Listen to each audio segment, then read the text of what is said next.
salieron de la Torre Antonia por el camino que bordeaba la muralla. El monte Gólgota, que quiere decir lugar de la calavera, un promontorio de apenas unos 10 metros de altura, no quedaba a más de 1 kilómetro de distancia. Allí lo iban a crucificar, pero siempre hacían con los condenados a muerte un recorrido por algunas de las calles principales para escarmiento de la gente, y en este caso para desalentar cualquier intención de alzamiento. Le cargaron el pesado tronco que servía de travesaño, pero los azotes y la pérdida de sangre lo habían debilitado mucho. Después de varios tropiezos y caídas, los soldados temieron que se les muriera antes de llegar a la cruz, lo cual frustraría los planes. Iba pasando un hombre, un tal Simón, originario de Cirene, que regresaba del campo para prepararse a la festividad de aquella tarde, y lo obligaron a cargar el tronco de la cruz hasta el Calvario. Aquel hombre era padre de Alejandro y de Rufo, que destacaron mucho entre los primeros cristianos por su servicio a la comunidad. Por fin, entre las apreturas de la gente curiosa que llenaba las estrechas calles de la ciudad, llegaron al Gólgota. Hasta el último momento Jesús sufría el asedio de la multitud, y sufría todo aquello en la más total soledad.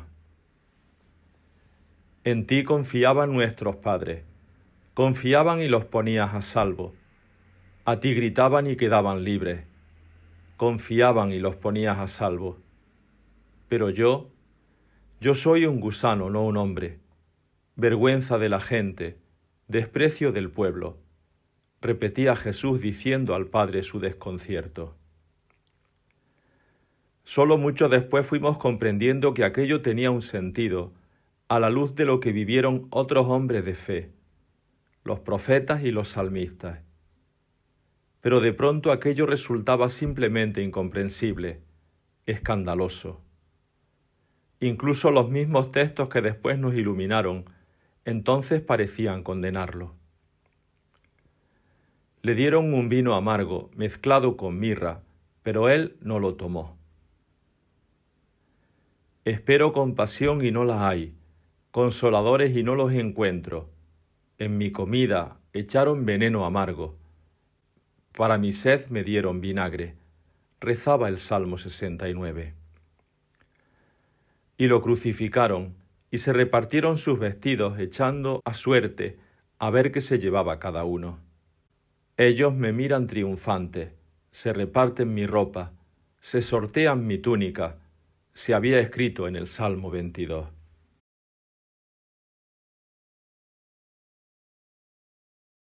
Cuando lo crucificaron eran como las 9 de la mañana.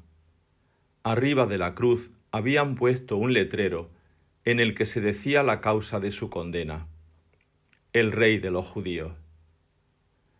Y para dar más fuerza a la condena, adelantaron la muerte de 2 bandoleros y lo crucificaron en medio para resaltar la peligrosidad de Jesús como jefe de subversivos. Los jefes judíos miraban aquello triunfante.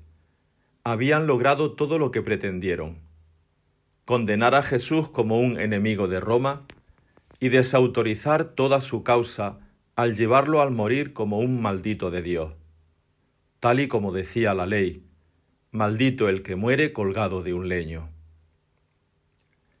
Y siguieron las burlas. Los que pasaban por allí se quedaban mirando y lo insultaban, meneando la cabeza y diciendo: «Anda, tú que destruyes el templo y lo reedificas en 3 días, a ver si puedes bajarte de la cruz aunque sea para salvarte a ti mismo». Los sumos sacerdotes junto con los escribas se burlaban también. A tantos que salvó y ahora no puede salvarse a sí mismo. Y se decía Mesías y Rey de Israel, que baje de la cruz ahora mismo para que veamos señales y creamos. Los que habían sido crucificados con él también lo insultaban, achacándole la culpa de ese tormento mortal en que estaban. Y allá, En el fondo de la conciencia le resonaban a Jesús las palabras del Salmo. Me ven y se burlan de mí. Hacen gestos, menean la cabeza. Acudió al Señor que lo ponga a salvo, que lo libre si tanto lo quiere.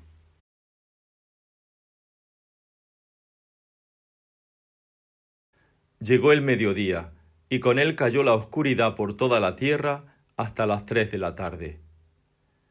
Pareciera el fin del mundo. Jesús sacó de sabe Dios dónde fuerzas para dar un grito desgarrador. En su lengua materna, el arameo, gritó: Eloí, Eloí, lama sabactaní. Dios mío, ¿por qué me has abandonado? Eran las palabras del Salmo 22, que seguía diciendo: No te alcanzan mis clamores, ni el rugido de mis palabras. Jesús no reclamaba. En aquella pregunta solo manifestaba que no comprendía por qué no había podido ser de otra manera. ¿Por qué su Padre no se había hecho presente como Salvador? En esta ocasión no lo llamó Abba, como era su costumbre. Jesús estaba apurando hasta las últimas gotas el cáliz de lo que significa ser hombre, y desde la experiencia de su limitación se dirigía a él asumiendo la distancia que había entre la criatura y el Creador, y aceptando que no le competía conocer la razón de todo aquello. En medio de aquel tormento le llamó mi Dios. Se mantenía en oración a pesar de que la pregunta no tuviera más respuesta que el silencio del Padre. Verlo en aquel tormento era insoportable. Uno de los presentes, al oír aquellas palabras, corrió a ofrecerle algo de vinagre en una esponja clavada en una lanza para aliviarle la sed. Había confundido las palabras de Jesús pensando que estaba invocando al profeta Elías, y decía: vamos a ver si aguanta un poco y veamos si viene Elías a descolgarlo.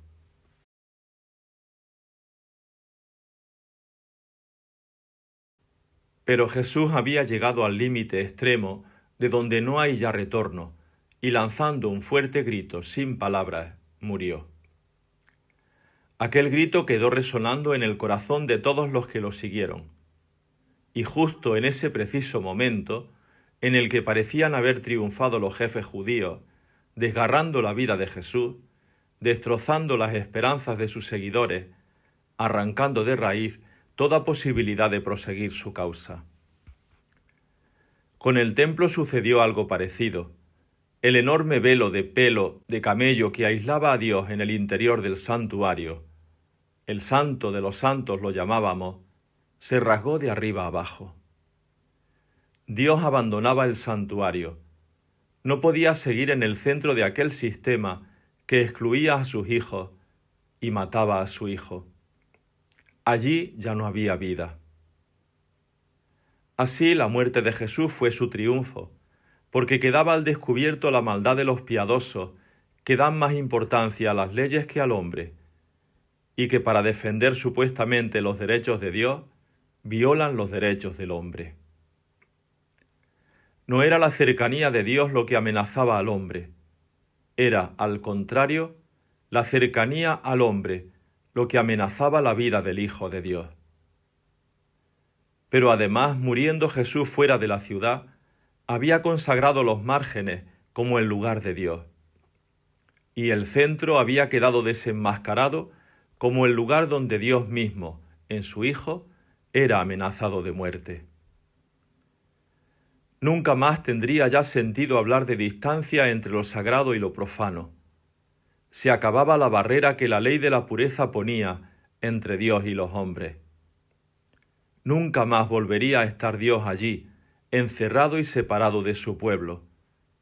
Y el sacerdocio concebido a la manera judía dejaba de tener validez. El templo mismo, construido como lugar de selectos, como receptáculo de la santidad de Dios, ahora perdía definitivamente su razón de existir. Y el capitán romano, al ver aquello, y cómo había muerto dando aquel grito, dijo: de verdad que este hombre era hijo de Dios. Haber sufrido lo que sufrió, experimentar su abandono y todavía mantenerse en diálogo con su Dios, solo puede hacerlo quien de verdad sea su hijo.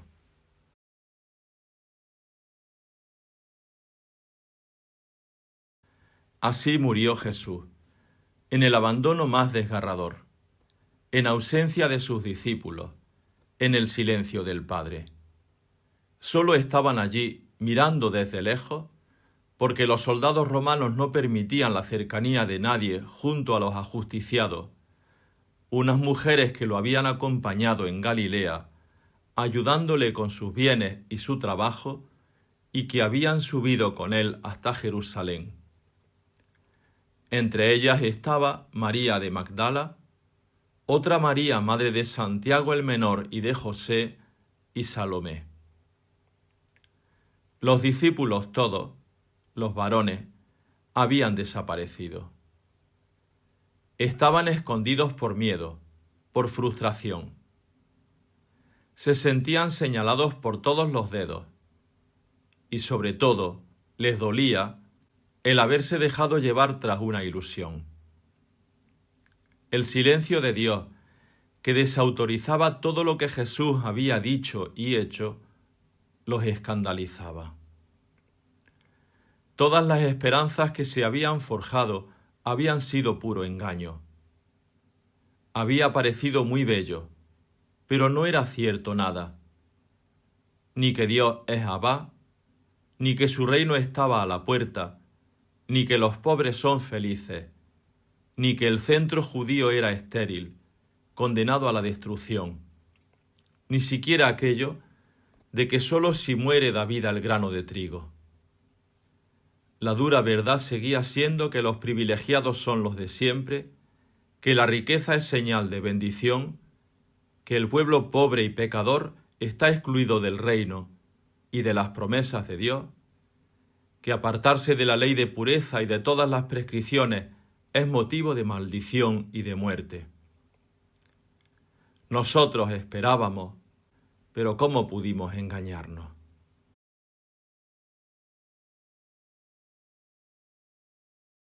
Con el atardecer se echaba encima la víspera del sábado de Pascua, el más solemne del año. La muerte de un crucificado podía prolongarse días, hasta que moría por asfixia, sin fuerzas ya para soportar el dolor que suponía incorporarse para respirar. Los crucificados no podían quedar en la cruz durante la fiesta. Después de acelerar su muerte, serían echados en la fosa común que quedaba en el lado poniente, donde comenzaba la vertiente de la Gehenna, según datos que me dieron mis antepasados. Pero Jesús entonces había muerto ya. Había un hombre muy respetado, miembro del Sanedrín, llamado José de Arimatea. Un hombre que simpatizaba con Jesús y cuya esperanza en el reino se había fortalecido al escucharlo.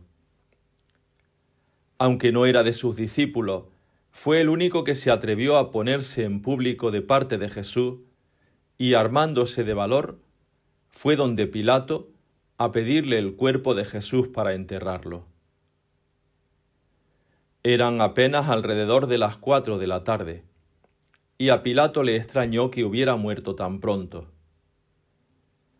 Para cerciorarse llamó al capitán romano y le preguntó si era cierto que hubiera muerto ya, como si no lo hubieran destrozado con los azotes, y como si no lo hubieran deshecho interiormente la traición, el abandono y las burlas. En fin, informado Pilato por el capitán de que ya había muerto, le concedió el cadáver a José. Este fue a comprar una sábana mortuoria y se dirigió hacia la cruz con algunos de sus sirvientes. Descolgó el cuerpo, lo envolvió en la sábana y lo puso en un sepulcro excavado en la roca, en donde nadie había sido enterrado. Luego empujaron la piedra de la entrada para cerrar bien la tumba y se fueron. A María Magdalena y María de José se les quedaron grabados todos los detalles del lugar donde lo habían puesto. Eso era todo lo que se podía hacer por él, rescatarlo de la infamia de ser enterrado en una fosa común. Pero las costumbres judías eran tan inflexibles que tuvo que ser enterrado en un sepulcro en donde no hubiera sido sepultado nadie antes, porque quien había muerto así, fuera de la ciudad, como un maldito, no podía mezclar sus restos con los de los santos de Israel.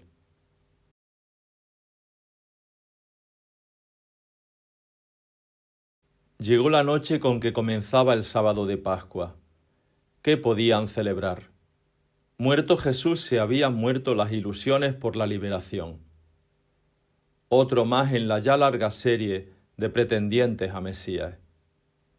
Otro más también eliminado por razones de seguridad nacional y por la defensa de los derechos de Dios. No tenían nada que celebrar, ni con qué hacerlo, porque ni se les había ocurrido preparar nada. Algunos incluso sentían que algo muy íntimo de su fe judía se había roto. Y afuera se oían los cantos de alegría, los salmos de victoria. Se levanta Dios y se dispersan sus enemigos, huyen de su presencia los que lo odian. Como la bruma se disipan ellos. Como se derrite la cera ante el fuego, así perecen los malvados ante Dios. En cambio, los justos se alegran, gozan en la presencia de Dios rebosando de alegría. Cantad a Dios, tocad en su honor, allanad el camino del que cabalga por el desierto. Su nombre es el Señor, Padre de huérfanos, defensor de viudas.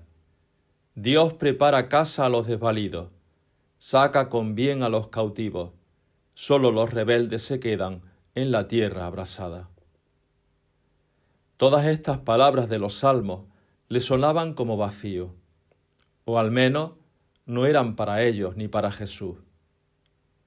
¿Sobre ellos también habría caído la maldición del Maestro? Llegó la mañana. Con el mal sueño lleno de pesadillas, de recuerdos, ni Pedro ni ninguno de los que estaban en la ciudad, escondidos por miedo, había logrado aclararse nada. Era la Pascua más absurda que habían vivido. Era más bien una antipascua, una Pascua de opresión y de muerte.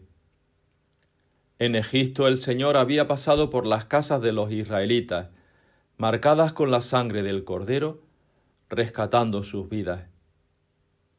Ahora el Abba, ante la cruz de Jesús, había pasado de largo.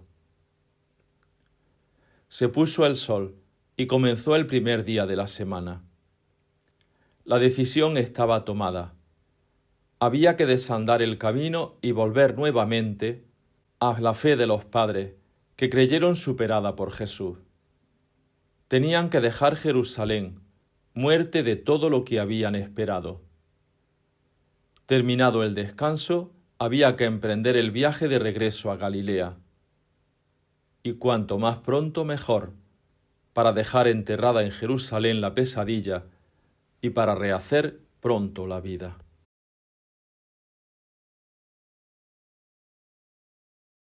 Los hombres eran más pragmáticos. Aceptaban que ya no había nada que hacer, por mucho que les doliera. Pero las mujeres no se resignaban. No habían podido terminar los ritos funerarios con Jesús porque se les echó encima el sábado. No podían dejarlo así nada más, olvidado en el sepulcro para siempre. Tenían que ir a ungir el cuerpo rindiéndole así su último homenaje de amor. Apenas se había puesto el sol, dando por terminado el descanso del sábado, fueron a comprar perfumes para embalsamar su cuerpo. Y en cuanto despuntó el alba, se fueron a toda prisa al sepulcro. Ni siquiera habían pensado en algo fundamental. ¿Quién les iba a mover la piedra del sepulcro para poder entrar? Varios hombres se habían necesitado para rodarla, y ellas ni siquiera habían querido pedir ayuda a los discípulos, que no querían saber ya nada del sepulcro, y lo único que querían hacer era regresar a Galilea. Entraron en el huerto donde estaba excavado el sepulcro, y de pronto se quedaron dudando, y miraban alrededor a las otras tumbas que había allí. ¿Estás segura de que esta es la tumba? Segurísima, decía María Magdalena. ¿Cómo crees que se me olvidará algún día un solo detalle de todo lo que tiene que ver con él? Y es que la piedra estaba rodada a un lado, a pesar de que era muy grande, y la tumba estaba abierta. Con un temor creciente, decidieron asomarse dentro de la sepultura. La luz del día apenas comenzaba y no les permitía ver adentro. Y al entrar vieron que el cuerpo de Jesús no estaba allí. Había un joven vestido de blanco, resplandeciente, sentado al lado derecho, y al verlo se asustaron. ¿Quién era? ¿Qué hacía allí? ¿Dónde estaba Jesús? ¿Qué habían hecho con él? Supongo que podéis leer detrás de los símbolos. Era un ángel. O sea que cuando entraron las mujeres al sepulcro, tuvieron una experiencia tremenda de Dios, que les hacía comprender lo que había pasado con Jesús. El ángel les dijo: no os asustéis. Yo sé que buscáis a Jesús el de Nazaret, el crucificado. Ha resucitado, por eso no está aquí. Ved la losa en la que lo dejaron hace 3 días. Pero no os quedéis aquí, porque en este lugar no hay nada suyo. Id a decir a los discípulos y a Pedro que irá delante de vosotros a Galilea, como os dijo antes de morir. Quien lo siga, quien prosiga su causa, ese lo verá resucitado. Oyeron aquello las mujeres y temblando salieron despavoridas del sepulcro. Tal era el espanto que se había apoderado de ellas, y regresando a casa no le dijeron nada a nadie porque tenían miedo.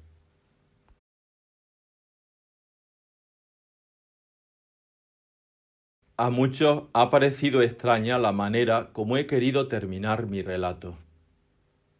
Algunos han pensado que perdí algunas notas sobre las apariciones de Jesús. Otros, que no escuché nunca el relato de las mismas. ¿Cómo pueden creer eso, si la noticia se corrió como fuego en los matorrales por todas partes? A otros, en cambio, les parece que mi relato está incompleto. Pero a mí me parece que a una práctica truncada violentamente y que debe ser proseguida, este es el tipo de final que le corresponde.